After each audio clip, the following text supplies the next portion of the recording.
A promised land. Page 10. As for the world beyond my family, well, what they would see for most of my teenage years was not a budding leader, but rather a lackadaisical student. A passionate basketball player of limited talent, and an incessant, dedicated partier. No student government for me. No Eagle Scouts or interning at the local congressman's office.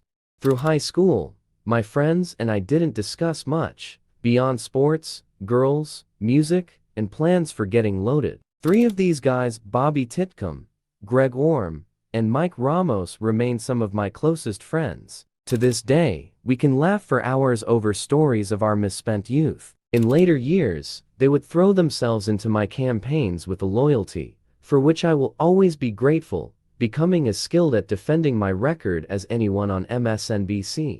But there were also times during my presidency, after they had watched me speak to a big crowd, say, or receive a series of crisp salutes from young Marines during a base tour, when their faces would betray a certain bafflement, as if they were trying to reconcile the graying man in a suit and tie with the ill-defined man-child they'd once known. That guy? They must have said to themselves. How the hell did that happen? And if my friends had ever asked me directly, I'm not sure I'd have had a good answer.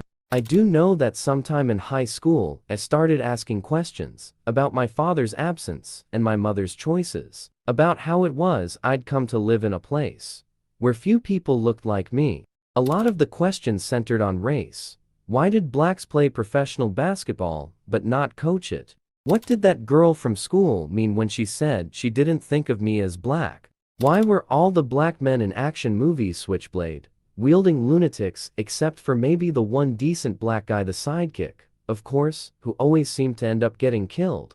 But I wasn't concerned only with race. It was class as well. Growing up in Indonesia, I'd seen the yawning chasm between the lives of wealthy elites and impoverished masses. I had a nascent awareness of the tribal tensions in my father's country, the hatred that could exist between those who on the surface might look the same. I bore daily witness to the seemingly cramped lives of my grandparents, the disappointments they filled with TV and liquor, and sometimes a new appliance or car.